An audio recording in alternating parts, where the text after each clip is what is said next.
Bonjour à tous, avec l'aide de Dieu, nous allons étudier la Gemara, le traité Kiddushin d'Afain Dalet Amud Aleph 74a. À la fin du cours précédent, on a parlé de Ne'emanu, de confiance qu'on fait à la sage-femme, la confiance qu'on fait à un vendeur qui a déjà vendu sa marchandise. Quand est-ce qu'on lui fait confiance? Et la Braïta maintenant continue sur la troisième ligne, le dernier mot de Dafain Dalet Amud Aleph, sur la confiance qui est à un Dayan, un juge. Ne'eman Dayan Lomar, on fait confiance à un juge de dire la Zezachiti. À ce plaignant-là, j'ai rendu mérite, j'ai dit que c'est lui qui a gagné Velazé, à l'autre plaignant Chiyavti, j'ai rendu coupable. Mais, Medvarim Amour, dans quel cas s'applique, on fait confiance au juge. On parle chez Baledin, Fanav, que les plaignants se trouvent encore devant lui. Ah voilà, Baledin, Fanav, si les plaignants ne se trouvent plus devant lui, et on ne fait plus confiance.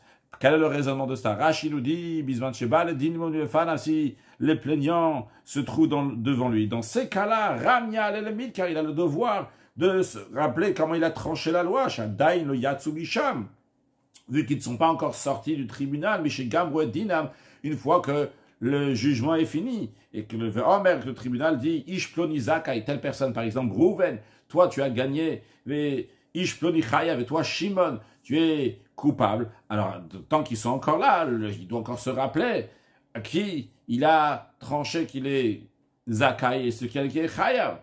Aval, d'après certaines versions, Aval. Mais une fois, chez lorsque les plaignants ne se trouvent plus devant lui, ils sont déjà sortis après qu'on a dit le verdict. Tout le Ramya, les Midkar, le Dayan, le juge, n'a pas le devoir de se rappeler comment il a tranché, ça, il s'est déjà passé, ils sont déjà sortis, c'est fini. Donc maintenant, on ne fait plus confiance. La Gemara dit, ok, on comprend ça, mais la Gemara demande tout simplement ce qu'on n'a qu'à faire. On n'a qu'à voir qui est-ce qui a l'ordonnance, qui a le papier sur lequel le Dayan, le juge, il a écrit que Rouven, il est gagnant, que Shimon, il est perdant. Rashi, Manakat. On n'a qu'à voir donc cette ordonnance d'approbation dans les mains de qui elle se trouve. Dans les mains de qui? De Rouven ou de Shimon se trouve le psak Michel Sroud, le verdict qui est tranché par le tribunal, par le juge, que c'est lui qui a été zoché, c'est lui qui a gagné. La Gemara répond non, dans cette braïta on parle d'un cas, non, tzricha, c'est ce que la braïta nous enseigne, c'est nécessaire dans un cas des kriya zechutayu, que l'ordonnance d'approbation a été déchirée, donc on ne peut plus la consulter. La Gemara demande, ok, très bien, on comprend qu'il n'y a plus d'ordonnance d'approbation, on ne sait pas si c'est Rouven, si c'est Shimon, mais on a une autre solution. Veneda, venidayeninu. Alors le juge a qu'à les juger à nouveau, revoir tous les arguments et trancher à nouveau la loi. La loi, c'est toujours la même. Si 1 plus 1 égale 2 la première fois, 1 plus 1 égale 2 la deuxième fois aussi. Si la loi elle est pour Rouven, elle sera pour Rouven. Si elle est pour Shimon, elle est pour Shimon. De la même manière que le premier jugement, c'était comme ça. Le deuxième jugement aussi va être la même chose. C'est comme le Rashi nous explique la question, Veneda, venidaininu, la malikulehai. Pourquoi on a besoin de nous faire toute cette histoire-là dans la Braïta, le même de dire que Eino Naaman, on ne fait pas confiance au juge, qui va dire maintenant que c'est Rouven qui est gagnant et Shimon qui est perdu. Balanou, le Munato. Qu'est-ce qu'on a à faire maintenant de la fidélité qu'on a, la confiance qu'on a dans le juge? Ok, très bien. Tu me dis, on ne peut pas faire confiance au juge, le juge ne se rappelle pas, il n'y a pas le devoir. Ok, mais c'est on n'a qu'à dire, c'est quoi? Ils ne sont plus devant lui, eh bien, on va les rejuger à nouveau. Donc, que ce soit le même juge ou bien un autre juge, il va les juger en fonction de leur argument. Le Shulchan Aruch, il va rester exactement le même. Pourquoi on va dire, on ne fait plus confiance au tribunal, au juge? Il faut dire que le juge, il va les rejuger, ou un autre juge va les rejuger. La Gemara répond, ici on ne peut pas faire ça, pourquoi? Parce qu'on parle de Shuda de Dayane. La Braïta, elle parle d'un cas qui s'est présenté, qui ne dépend pas de quelque chose qui est écrit noir sur blanc, dans le Shulchan Aruch, dans le code de la loi juive. C'est quelque chose qui dépend de l'institution, de sentiment que le Dayan, il a en fonction du juge. Et ça, comme Rashi va donner un exemple dans l'instant, et dans un tel cas, on ne sait pas quel va être à nouveau le sentiment du juge lorsqu'il va rejuger ce cas-là à nouveau. Peut-être il va dire l'inverse maintenant, alors qu'il avait déjà tranché d'une certaine manière. Comme Rashi nous dit, Beshuda de Dayane. Donc, on parle d'un cas ici de la discrétion des juges. C'est le juge lui-même qui va décider ça dans ce cas précis. Comme Rashi nous dit, Bedin she'inu talu betam. C'est une loi qui ne dépend pas donc de la logique. Et là, kol befiu shel dayan. Tout dépend de la bouche sentiment, donc de ce que le Dayan va dire, comme certains lisent ici, pas le pif du Dayan, mais le lève, le cœur du Dayan. Qui a dit Ktuvot, Rachid donne un exemple dans le traité Ktuvot. De Amar, il y avait quelqu'un, avant de mourir, il a écrit dans son testament, où il a dit en tant que testament, de Chassa il est Touvia. Tous mes biens, après ma mort, vont aller chez Touvia. Mais il n'a pas dit c'est quel Touvia. Va toucher Touvia. Il y a 2 Touvia qui sont venus. Alors, s'il y a 2 Touvia qui viennent, tu vas chercher c'est qui le plus proche, ou bien tu vas chercher c'est qui ceux qui est le plus voisin. Mais le problème ici, dans ce cas-là, était que Shnem Krovim, les 2 Touvia, c'était des proches de famille de celui qui est mort. Ou Shnem Shreinim, et les 2 Touvia, c'était des voisins de celui qui est mort. Et chacun Touvia numéro 1 et Touvia numéro 2, et chacun dit, le mort, le défunt, c'était à moi qui voulait donner cet héritage. Ve'amrinan, qu'est-ce qu'on dit? Shuda de Dayan. On dit, c'est l'évaluation, elle va être faite par le tribunal, c'est le sentiment que le tribunal va avoir. Pour ça, c'est comme ça qu'on va faire. L'imish itnadev, levadayan, Rachid traduit, c'est-à-dire celui que itnadev, il va tendre, il va aller le cœur du juge de dire plutôt nireli chez le zek, c'est plutôt à ce Touvia numéro 1, Touvia numéro 2, que par exemple, il va dire ayaragilet soyoter. C'est vrai que les 2 étaient famille, les 2 étaient voisins, mais ce Touvia-là, il avait plus l'habitude d'aller chez lui. Et sûrement, c'est la Zénatan, c'est sûrement à lui que le défunt, il a donné. Donc, il vient ici dans des raisonnements, et finalement, donc c'était pas quelque chose donc, qui est écrit noir sur blanc dans le code de la loi juive. Et bien, avec Kevin, je passe à Ken, une fois qu'il a tranché le Dayan, le juge d'une telle manière, Imba Larzor, si après, il veut se rétracter et dire une autre chose, et il ne peut pas se rétracter le juge ou le fir, c'est la raison pour laquelle on ne veut pas revenir donc à juger à nouveau ce cas-là, peut-être pendant la 2e fois qu'il va juger, peut-être une intuition, on va lui dire plutôt que ça appartient à Touvia numéro 2, alors que la première fois il avait dit Touvia numéro 1. Comme ça, Rashi explique, Tosot il n'est pas d'accord, chacun peut regarder le Tosot s'il veut. Continuons dans la Gemara. Amar Rav Nachman, il a dit Shloshan Manim ala Bechor. Il y a 3 personnes à qui on fait confiance de dire que cette personne-là, cet enfant-là, c'est le premier-né, donc en conséquence, il faudra faire le rachat du premier-né, et quand le père va mourir, ce premier-né, donc il prendra double part dans les biens du père. Qui sont ces 3 personnes-là? Elle ou elle, voici. Chaya, la première, donc c'est la sage-femme. Deuxièmement, c'est Aviv, c'est son père. Et troisièmement, c'est Ve'imo et sa mère. Et quelques petits détails dans les enseignements de Rav Nachman. Chaya, la sage-femme, on la croit, on lui fait confiance uniquement les alters, tout de suite, qu'on avait déjà appris dans le cours précédent, c'est tout de suite quand elle est encore dans la salle, ou bien quand elle ne s'est même pas retournée dans la salle, elle est toujours restée face à l'enfant qui est né. Deuxième personne, c'est Imo, c'est sa mère. Pendant combien de temps on lui fait confiance à la mère? Donc Kol Shiva, pendant les 7 jours qui suivent la naissance. Et Aviv le Olam, son père, on le croit toujours. Rachid, quand même, précision, quand on dit toujours, ça commence à partir du 7e jour d'après Rachid. Rachid nous dit Kol Shiva. Alors pourquoi c'est la mère pendant les 7 premiers jours? Shadain en Aviv Makirbo. Car le père, il ne connaît pas encore, il n'est pas encore familier avec cet enfant qui vient de naître. Chez le Yatsam Mitachat de Imo, car il n'est pas encore sorti de la main littéralement de sa mère, il n'est pas encore sorti de sa mère, il canes les brides pour rentrer dans la circoncision. Par contre, quand ça arrive après le 8e jour, c'est le père qui va le prendre pour l'amener en circoncision. Alors, Mikaveilach, Mutalalavé, à partir de ce moment-là, c'est le devoir du père donc de le connaître, à partir du moment où ce jour-là, la circoncision, et d'où on apprend que le père, donc c'est lui qui peut reconnaître, faire reconnaître cet enfant-là en tant que premier-né, qui dit, comme il est écrit, Yakir, l'expression de Yakir, qui est à Bechor ben Asnoa Yakir, on parle donc que c'est le Bechor, c'est le premier-né, que Yakir, littéralement, donc il fera connaître en tant que premier-né. Donc ça, c'est les 3 personnes que Rav Nachman nous dit qu'on va lui faire confiance. Quel est Tanya? Quand c'est dans une braïta, donc qui appuie ce que Rav Nachman a dit. Yakir, la Torah, elle dit, donc quelqu'un qui s'est marié avec 2 femmes, et la première femme, elle a eu le premier garçon de ce monsieur-là, c'est le Bechor. Et on nous dit que bien que cette première femme, plus tard, c'est la snoie, c'est celle qui est détestée du monsieur. Et le mari, ce monsieur-là, il aime plutôt la deuxième femme. Quand même, qui est à Bechor, ben Asnoa Yakir. C'est celui de la première qui est détestée, que Yakir, qui reconnaîtra. Alors ici, cette expression-là de Yakir, dans le sens littéral, le sens simple, la Torah veut dire qu'il ne peut pas changer de Bechor de premier-né. C'est l'enfant de la première femme, même s'il la déteste, c'est lui le Bechor. Mais on apprend dans cette braïta que l'expression de Yakir ne veut pas dire juste que le père va connaître, mais Yakirenu l'acherim, va le faire connaître, l'identifier pour d'autres personnes en disant ça c'est mon bechor. Donc nous on fait confiance au père quand il dit que celui-là c'est le bechor, c'est le premier-né. Mikana ma Rabbi Yehuda, d'ici Rabbi Yehuda il apprend Neman Adam Lomar Zebni Bechor, que on fait confiance à un homme lorsqu'il dit celui-là c'est mon fils aîné, parce que la Torah elle dit que Yakir on fait confiance au père, il peut le faire reconnaître à d'autres personnes. Rabbi Yehuda il rajoute que de la même manière que la Torah elle dit qu'on fait confiance à un père lorsqu'il dit que ça c'est mon premier-né, car Neman Lomar, de même on fait confiance aussi lorsqu'il y a un monsieur Cohen qui parle de son fils en disant que Zeben Grusha, que ça c'est mon fils vrai, mais il est le fils d'une divorcée, c'est-à-dire que moi, monsieur Cohen, j'ai transgressé, je me suis marié avec une divorcée, et donc cet enfant-là, il est le fils de divorcée, et donc il est halal, il est profane, Zeben Chaloutza, bien que monsieur Cohen dit que ça c'est la fille, c'est mon fils, mais mon fils d'une femme qui était Chaloutza, c'est-à-dire que lorsque il y a deux frères il y a deux frères et un des deux qui est mort, le deuxième frère doit faire le yiboum avec la femme. C'est-à-dire, s'il y a Rouven et Shimon, Rouven il est mort, Shimon il doit se marier avec la femme de Rouven.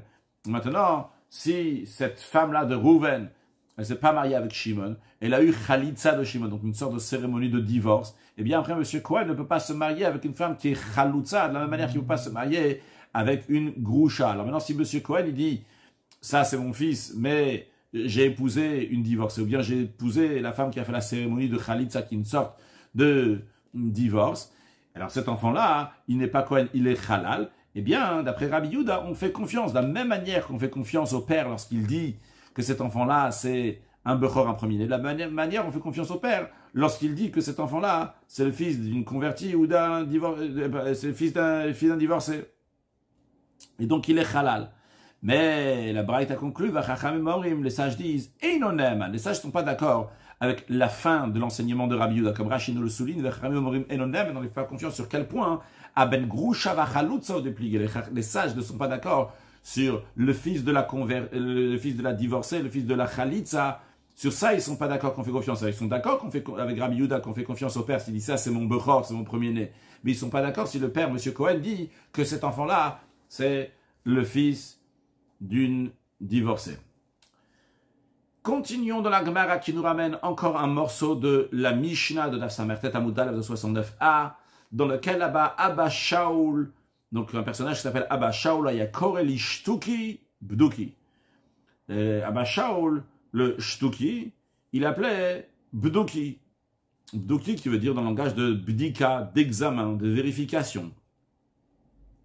C'est ce que la Mishnah l'avait dit, sans plus. La Gemara s'interroge, approfondit dans les paroles de Abba Shaul. La Gemara demande, Maï Bduki, que veut dire Bduki? Quel sens a prêté à ce terme-là que Abba Shaul dit on l'appelle Bduki? Et la Gemara propose, Elima, disons que l'intention de Abba Shaul c'est pour nous dire que cet enfant-là, on rappelle juste qu'un Shtuki, c'est quelqu'un que lorsque il dit sur une certaine personne papa, sa maman le fait taire, dit c'est pas papa, c'est pas, donc il sait pas c'est qui le papa, ça c'est un shtuki. Donc revenons à ce qu'on est en train de dire, maïbdouki, et il m'a disons chez Botkim et Timo, disons que ça signifie qu'on interroge sa mère, c'est la bdouki, la bdika, l'examen qu'on fait, c'est l'interrogatoire qu'on fait à sa mère. Et Vomer de Kachani Valtik, si la mère elle dit, j'ai eu un rapport avec un homme qui est d'une très bonne ascendance, donc quelqu'un qui n'a pas de tâche généalogique, Nemenet, et on lui fait confiance dans un tel cas. Disons que c'est ça. Alors, dans ces cas-là, on aura un problème. On va expliquer le problème tout de suite, parce que dans ces cas-là, Keman, dans ces cas-là, Abba Shaul, quand l'opinion de qui il va comme l'opinion qui est Rabban Gamliel, comme l'opinion de Rabban Gamliel, Rashi. On va expliquer tout de suite, je vais expliquer oralement tout de suite c'est quoi le problème avant de voir Rashi. Parce que, a priori, quel est le problème qu'Abba Shaul dit comme Rabban Gamliel? Alors, lorsque Rabbi Yehuda Anassi, il a fait les Mishnayot, il a écrit tous les Mishnayot, il a écrit les opinions de telle personne, etc. Maintenant, s'il y a plusieurs personnes qui disent la même chose, Rabbi Yehuda Anassi, lorsqu'il va faire la Mishnah, il va dire que tous ces personnages-là, ils pensent telle et telle opinion. Maintenant, le problème de la Gemara ici, elle est que si tu me dis que dans notre Mishnah, dans le traité Kiddushin, Abba Shaul dit que cet enfant, il s'appelle Bduki, pourquoi? Parce qu'il faut être bodek la mère, il faut examiner la mère. Et si elle dit, j'ai eu un rapport avec quelqu'un qui est cachère, qui est valable, eh bien l'enfant, et l'enfant, on va voir tout de suite dans la suite, est-ce que on veut dire que l'enfant il est caché ou pas ici? En tout cas, elle dit, on fait confiance à cette femme-là si elle dit, j'ai eu un rapport avec quelqu'un de caché. Si c'est le cas, cette opinion, elle a déjà été enseignée. Cet enseignement qu'on fait confiance à la mère, c'est l'opinion de Rabban Gamliel dans un autre traité, dans une autre Mishnah, dans le Mishnah qui est dans le traité Ktuvot, que là-bas, on a déjà appris cet enseignement-là. Et si Abba Shaul nous dit la même chose, alors Rabbi Yehuda Hanassi qui a fait la Mishnah, aussi bien le traité Kiddushin, aussi bien le traité Ktuvot, quand il a enseigné dans le traité Ktuvot, que Rabban Gamliel pense qu'on demande à la mère, est-ce qu'elle a eu un rapport avec quelqu'un qui est caché? La mère, elle dit oui, on lui fait confiance. Alors là-bas, dans le traité Ktuvot, Rabbi Yehuda Hanassi a écrit la Mishnah, il aurait dû dire, c'est l'opinion de Rabban Gamliel, et ainsi bien aussi l'opinion d'Abba Shaul. Il n'y avait pas besoin de répéter l'opinion d'Abba Shaul dans le traité Kiddushin, dans notre Mishnah, et nous dire qu'Abba Shaul dit qu'un shtuki, c'est un bdouki, c'est-à-dire qu'on demande à la mère, et on lui fera confiance. Comme Rashi nous explique, si on dit, chez Bodke Matimo Venemel, la proposition que l'Agmara a dit que Abba Shaul veut dire bdouki, c'est-à-dire qu'on examine la mère, et on fait confiance à ce qu'elle dit. Dans ces cas-là, Keman, ça veut dire qu'on va, comme qui est Rabban Gamliel, c'est-à-dire qu'Abba Shaul dit la même chose que Rabban Gamliel, Rashi nous dit bitmia, ça se dit avec étonnement. Et Rachel explique la question comme je l'ai expliqué oralement. Là, malal Rabbi. Pourquoi Rabbi? Rabbi tout court, ça fait référence à Rabbi Yehuda Hanassi. Pourquoi Rabbi, il a besoin de mitneyer, d'enseigner les plukta, d'enseigner ce désaccord-là, que certains sages sont d'accord qu'on fait confiance à la mère, certains sages ne sont pas d'accord qu'on fait confiance à la mère. Pourquoi il a besoin de dire mitre dourte? Il a besoin d'enseigner dans deux endroits, aussi bien dans le traité Kiddushin, aussi bien dans le traité Ktuvot. Litne hada Abba Shaul hatam. Rabbi Yehuda Hanassi qui a compilé la Mishnah, il avait qu'à nous dire l'opinion d'Abba Shaul, là-bas dans le traité Ktuvot, en amenant l'opinion de Rabban Gamliel, qu'on fait confiance à la mère si elle dit qu'elle a eu un rapport avec un kasher. Là-bas, Rabbi Yehuda Hanassi avait qu'à rajouter, Abba Shaul disait, comme les paroles de Rabban Gamliel. Et la Gemara nous ramène l'endroit où est-ce qu'on retrouve l'opinion de Rabban Gamliel qui a été dit, ceux qui sont en désaccord avec lui, qu'a priori, donc Abba Shaul dirait la même chose. Et dans ce cas, la question, dit Tznan, car on est enseigné dans une Mishnah, dans le traité Ktuvot, Aïtamo Beret, une femme célibataire, elle est enceinte. Ve'amroula, et les gens, en tout cas, on lui demande, Mativo Shalou Barzeh. On dit, quelle est la nature de ce fœtus? D'où il vient? Amralaem. Cette femme célibataire répond, mais Ish Ploni. Ça vient de Rouven, celui qui a un rapport avec moi, avec Kohenou. Et c'est un Kohen, cette personne-là. Donc, ici, quand on dit l'idée de Kohen, c'est pour dire que c'est quelqu'un qui a une souche qui est irréprochable. Donc, comme un Kohen. Eh bien, Rabban Gamliel et Rabbi Eliezer Omrim, Namenet. Rabban Gamliel et Rabbi Eliezer dit, on fait confiance à la femme. Yeshua, par contre, Rabbi Yeshua dit, on ne vit pas des paroles de sa bouche. C'est pas elle qui va nous dire maintenant le statut de cet enfant-là. Ve'amar Rav Yehuda bar Shmuel. Rav Yehuda, il a dit de Shmuel, l'alacha que Rabban Gamliel. L'alacha, elle est comme Rabban Gamliel, qu'on fait confiance à la mère. Alors, en tous les cas, nous revenons à notre contexte. Nous, d'abord Rashi, Kohenou, comme Rashi dit, Kloma miyuchasu. Rashi nous dit ce qu'on a dit oralement, que quand on dit Kohen ici, c'est pas dans le sens qu'il mamache qu'il est un Kohen. C'est dans le sens pour dire qu'il a une souche irréprochable. C'est quelqu'un qui a une ascendance qui est pure. Maintenant, notre question est la suivante. Si tu me dis que la raison pourquoi Abba Shaul, il appelle ce shtouk, il appelle bdouki, c'est parce qu'il faut être bodek, il faut examiner la mère, et on lui fait confiance, dans ces cas-là, c'est la même chose que Rabban Gamliel a dit dans le traité Ktuvot. C'est pas possible de dire une telle chose. Rabbi Yehuda Hanassi n'aurait pas écrit deux fois la même chose dans la Mishnah. C'est la raison pour laquelle la Gemara répond en effet. Abba Shaul et Rabban Gamliel ne disent pas la même chose, il y a une différence. Chada le Harshirba, l'enseignement de Rabban Gamliel dans le traité Ktuvot, c'est pour déclarer que cette femme, la femme elle-même, elle est cachée à un Kohen. Car en effet, si une femme a eu un rapport avec quelqu'un qui lui est interdit, dans ces cas-là, elle ne peut plus se marier avec un Kohen, elle est devenue une chalala, on va prendre un exemple extrême, une fille juive qui a eu un rapport avec un goy, avec un non-juif, est devenue chalala, est devenue profane, c'est-à-dire qu'elle ne peut plus se marier avec un Kohen. Alors, justement, Rabban Gamliel nous dit, quand on voit qu'elle est enceinte, c'est obligé qu'elle ait un rapport avec quelqu'un. Alors il demande avec qui tu as eu un rapport. Elle dit, j'ai eu un rapport avec M. Cohen. En autre mot, j'ai eu un rapport avec quelqu'un qui est cachère. Très bien, on dit, toi, madame, tu es cachère. Tu n'es pas halala. On lui fait confiance. Ça, c'est l'enseignement de Rabban Gamliel dans le traité Ktuvot. Mais ici, Abba Shaul vient de rajouter plus. Vechada.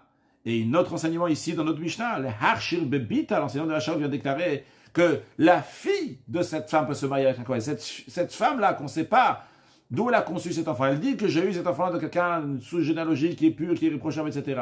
Elle a eu cet enfant-là. On dit que cet enfant-là, si c'est une fille, elle peut se marier avec un Cohen.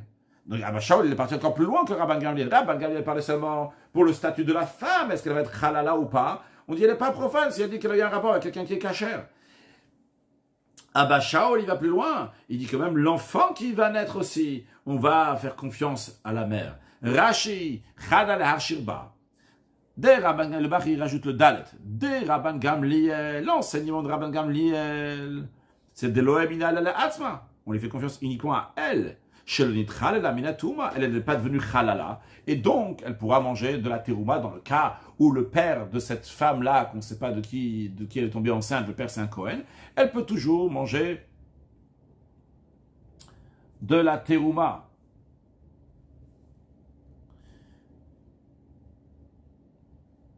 C'est un instant.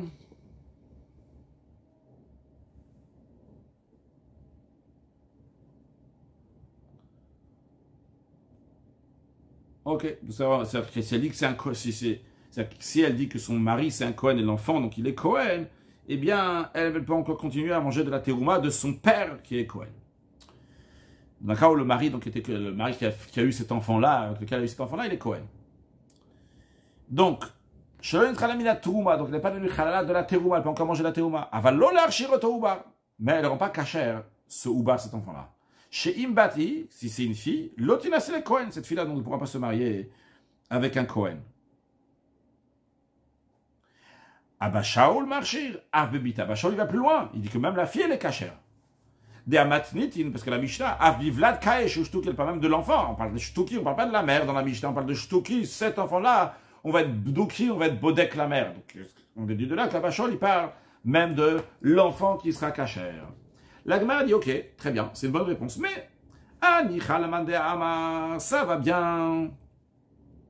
D'après l'opinion qui dit, Rashi nous dit que ces opinions-là, c'est pas Kavadiktot, il y a une discussion sur les paroles de Rabban Gamliel. Alors ça va bien d'après qui dit, Vra marchir bas, possède bita. Que celui qui dit que la femme elle-même, elle reste cachée pour se marier avec un Kohen, elle n'est pas halala. Il est possède. Il disqualifie sa fille. D'après cette opinion-là, on explique comme ça à Rabban Gamliel, que Rabban Gamliel parle uniquement de la femme, du statut de la femme, et non pas du statut de la fille de la femme. Dans ce cas-là, on peut dire qu'Abba Shaul, il va encore plus loin, parce qu'il parle aussi du statut de la fille de la femme. Mais là, mais d'après l'opinion qui interprète Rabban Gamliel en disant que le divra marchirba, que celui qui rend cachère elle, c'est celui qui rend cachère la femme, marchir bebita, il rend cachère aussi sa fille. Dans ce cas-là, Abba Shaul mayatala shweinan. La question revient, qu'est-ce qu'Abba Shaul vient nous enseigner, qu'est-ce qu'il vient rajouter? Parce que d'après cette opinion-là, Rabban Gamliel ne parle pas seulement du statut de la femme, il parle aussi du statut de la fille. Mara répond quand même, Abba Shaul nous rajoute encore quelque chose. Même dans le cas où on va dire que Rabban Gamliel dit que la fille peut se marier avec un Kohen, et Abba Shaul aussi dit que la fille peut se marier avec un Kohen. Mais de Abba Shaul a dit, femme et de Rabban Gamliel. Ce qu'Abba Shaul dit, c'est mieux, c'est encore plus grand, c'est encore plus fort, il y a encore un plus grand chidush, encore plus grande nouveauté que Rabban Gamliel. Pourquoi? Dit, mais Atam, car si on déduisait la règle seulement de là-bas, de traiter que tout vote, Ava, Mina, j'aurais dit, quand est-ce qu'on fait confiance à cette femme-là? Des Rav Sherimet, ça dans un cas où la majorité des hommes de cette ville sont aptes à son égard, c'est des gens qui sont cachères. Dans ces cas-là, j'aurais fait confiance à cette femme-là. Comme Rashi nous dit, si c'est seulement de là-bas du traité que tout va, dans le cas où Rabban Gamliel s'est prononcé, Avamina, j'aurais dit, Hanemil, quand elle s'est dit ça, des rocs ça, quand il y a la majorité des gens qui sont cachères par rapport à elle. Kigon, Rashi nous dit, comme par exemple, si cette femme-là, elle est pnouya, elle est célibataire. Ok, c'est célibataire, donc c'est déjà une chose, donc elle peut se marier, elle peut avoir de rapports, elle peut se marier avec beaucoup de personnes. Mais en plus de ça, que la majorité des gens de cette ville-là peuvent se marier, peuvent marier leur fille à la keuna, à la prêtrise. Donc c'est des kohanim, c'est-à-dire que c'est des gens qui sont d'une souche qui est irréprochable. Alors dans ces cas-là, on lui fait confiance. Mais qu'est-ce que je dirais seulement du cas de tout où Rabban Gamliel s'est prononcé aujourd'hui, dans un cas des Rov Soulimetsa, que si la majorité des gens, ils sont pas saouls par rapport à elle. Comment c'est possible que la majorité n'est pas saoule? Dans un cas qui est Gonaroussa. Elle est fiancée. Si elle est fiancée, la seule personne avec qui il peut avoir un rapport, bien que c'est interdit, mais quand même l'enfant ne sera pas un mamzer, c'est uniquement si elle a un rapport avec le harous, avec le fiancé. Veyomer, elle dit, mina harous, c'est avec mon fiancé que j'ai eu cet enfant. Opnouya, bien dans un cas, quand elle est célibataire, mais ve'en rovayim asim la kunek, la majorité des gens de la ville, donc ne peuvent pas marier leur fille avec la prêtrise, avec les Kohanim, parce que ils sont pas de souche irréprochable. Alors, dans ces cas-là, j'aurais dit qu'on fait pas confiance à la femme. Donc ça, c'est si j'avais seulement le cas de Rabban Gamliel, comme comme la Gemara nous dit. Avant le Heichaderov sous le médecin, dans le cas que la majorité des hommes d'une ville sont inaptes à son égard. Et Imalo, j'aurais dit qu'elle n'est pas crue, on ne fait pas confiance à cette femme. Et Tzricha, justement, c'est ça qu'Abashaol vient nous dire, que même dans un cas où la majorité des gens, les gens ne seraient pas saouls par rapport à elle, quand même, on va faire confiance du moment où elle dit qu'elle a eu cet enfant-là, donc quelqu'un qui est irréprochable, qui a une très bonne souche. Donc Abba Shaul nous rajoute, oui, quelque chose par rapport à Rabban Gamliel, même d'après l'opinion qui dit que Rabban Gamliel dit qu'on fait confiance pour la fille, on aurait dit que Rabban Gamliel dit ça uniquement si la majorité des gens avec qui elle peut avoir un rapport sont cachers. Mais dans un cas où la majorité des gens qu'elle peut avoir un rapport avec elle ne sont pas cachers, on ne ferait pas confiance. Abba Shaul dit, Blouki, Bodek, demande à la mère, si elle te dit, tu les fais confiance. Mishnah suivante, une nouvelle Mishnah. La Mishnah nous dit, Kola Surin Lavobakal, tous ceux à qui il est interdit d'entrer dans la communauté, Mutarim Lavozebazé, ils ont le droit de se marier l'un avec l'autre. Rashi, Kola Surin Lavobakal, tous ceux qui sont interdits de rentrer dans la communauté, ils ont le droit de se marier entre eux. Rashi nous donne des exemples, qui donnent Mamzer et Bishtuke, par exemple les Mamzerim, avec un Mamzer, donc singulier, Mamzerim au pluriel, avec un shtuki, avec celui donc qui dit que sa mère lui dit de se taire, donc on ne va pas traduire à chaque fois mamzer et shtuki. Mamzer avec un shtuki, ils ont le droit de se marier ensemble, parce que le mamzer, il n'a pas le droit de se marier, de rentrer dans la communauté du peuple juif, donc qui est une souche irréprochable, et de même le shtuki, donc le mamzer et le shtuki. Ah, c'est quoi le chidush ici que le Tanakama est en train de nous dire?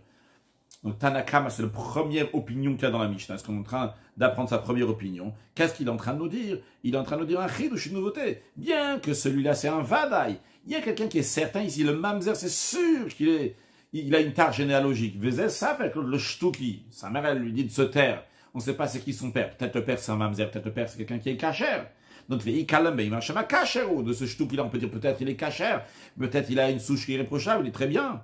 À Filouach, quand même, Char et Lavozebazé, ils ont le droit de se marier l'un avec l'autre, qu'il y a le final le Eil, comme on l'a appris avant dans Dafaïn Gimel, la Torah, elle dit, Lo Yavo Mamzer Bikhal Hashem, qu'un Mamzer n'a pas le droit de rentrer dans la communauté de Dieu. Et on a appris que Bikhal Vadaï Lo Yavo, que uniquement dans une communauté qui est certaine, communauté de Dieu, qui a une communauté, donc une souche irréprochable, dans ces cas-là, il y a le Mamzer, qui est un Mamzer certain, n'a pas le droit de rentrer. Ava Bikhal Safek.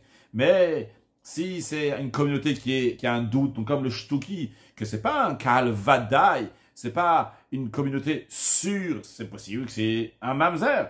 Il a le droit de se marier. Maintenant, il y a une question évidente qui se pose ici. Pour ceux qui se rappellent ce qu'on a appris dans la Mishnah d'Afsamertet, à Moudal, F69a, on a appris clairement là-bas déjà que le mamzer peut se marier avec un shtuki. Mamzer, shtuki, natina, soufi, tout cela, ils peuvent se marier entre eux. Et donc là, qu'est-ce que la Mishnah est en train de nous rajouter ici? Rashi nous dit,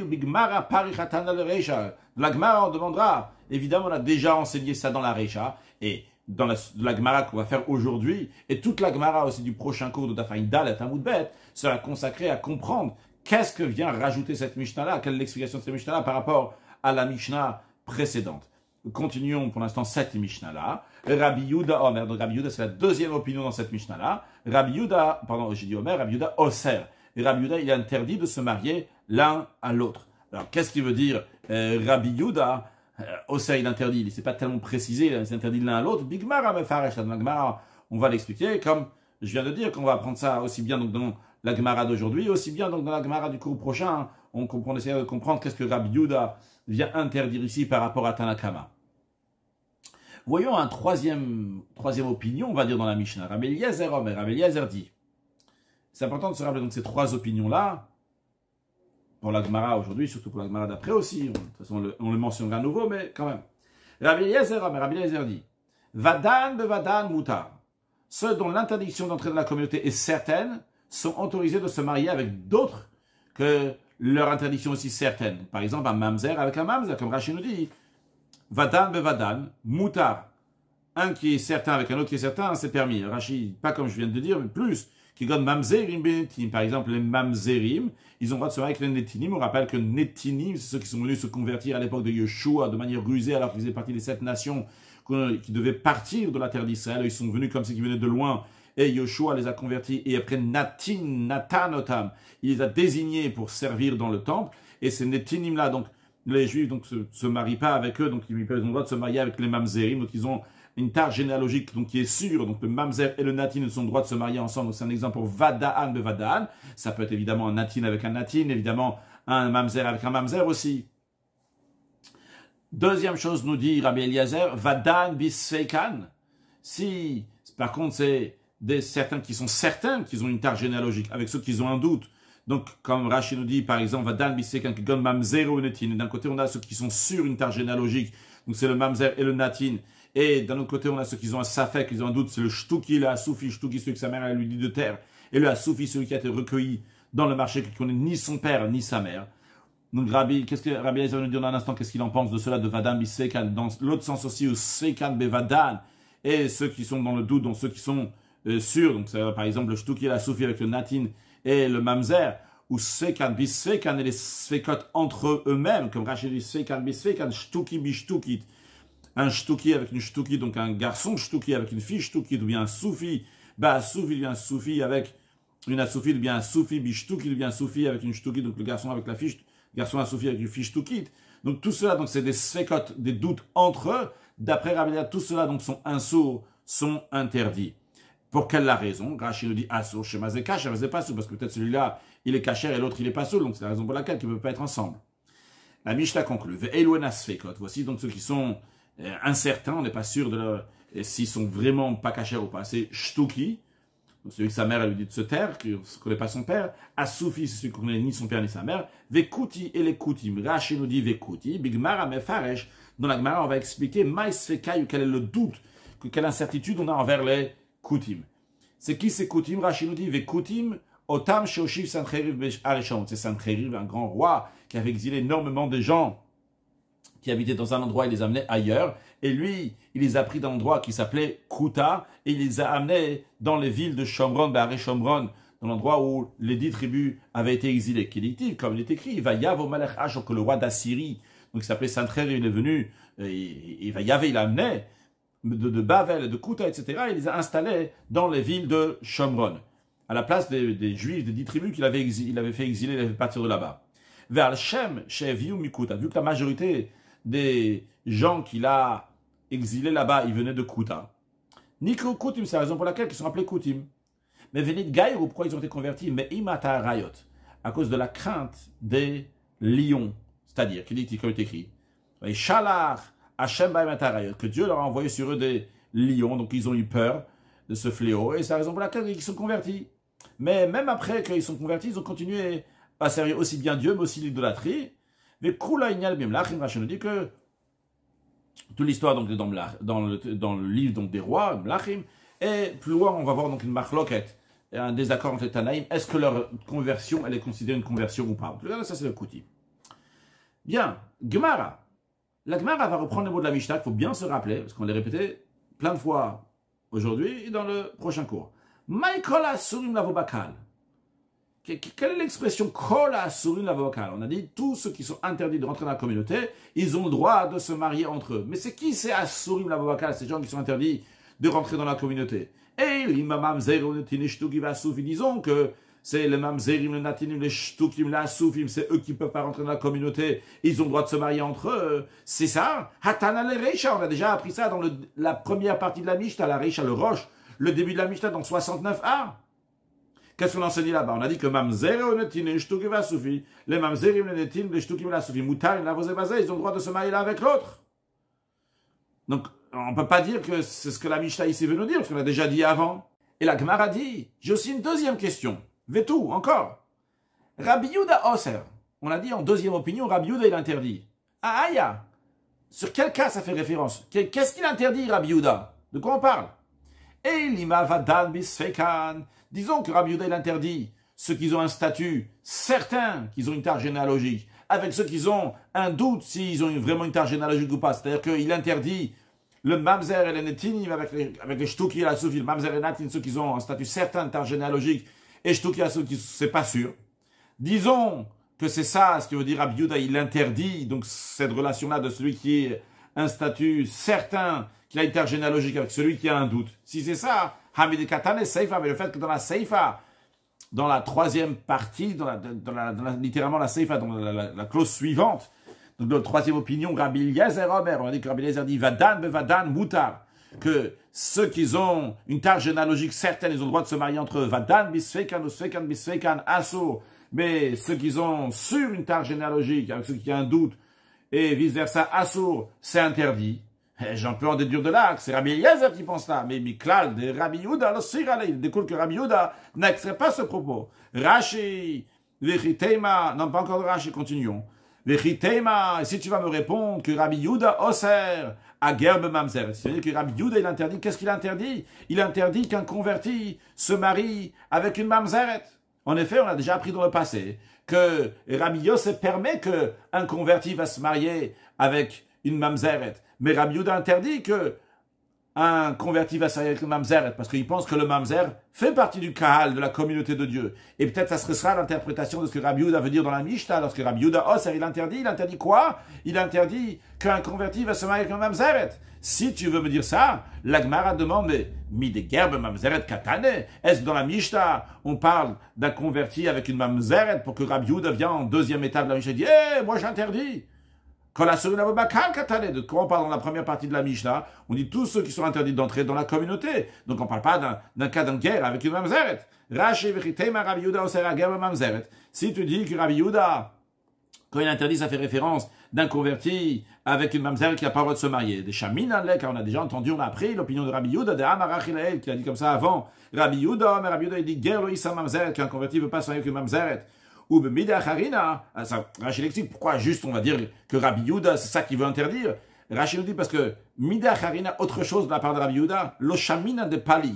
On n'a pas entendu que Rabbi Yehuda est en désaccord sur quelque chose d'autre. Les ignanyocha, c'est dans le contexte de généalogie. C'est la seule chose dans laquelle on retrouve que Rabbi Yehuda se prononce et il dit il interdit quelque chose. Donc sûrement quand il dit ici dans la Mishnah Rabbi Yehuda Oser, sûrement ça parle de quoi il interdit. Il interdit un guerre avec une mamzeret, un converti avec une mamzeret. Mais si tu veux dire ça, toujours dans Rashi, mi de guerre mamzeret katan et el, est-ce que dans la première partie de la Mishnah on a parlé qu'un guerre veut se marier avec une mamzeret, des hati Rabbi Yehuda la flougue pour que Rabbi Yehuda vienne tout d'un coup dire ici, la flougue allez, je suis pas d'accord avec ça, j'interdis. On ne parle pas de ça quand la surina vobakal. On parle de ceux qui sont interdits de rentrer dans la communauté. Veguer, la vuna surinu. Et un converti ne fait pas de ceux qui sont interdits. Donc on a deux questions à résoudre pour comprendre cette Mishnah-là. Et on verra l'explication de cela dans le prochain cours. Bezrat Hashem. Conclure avec une halakha et un mot de chassidut lié avec ce que nous avons appris aujourd'hui.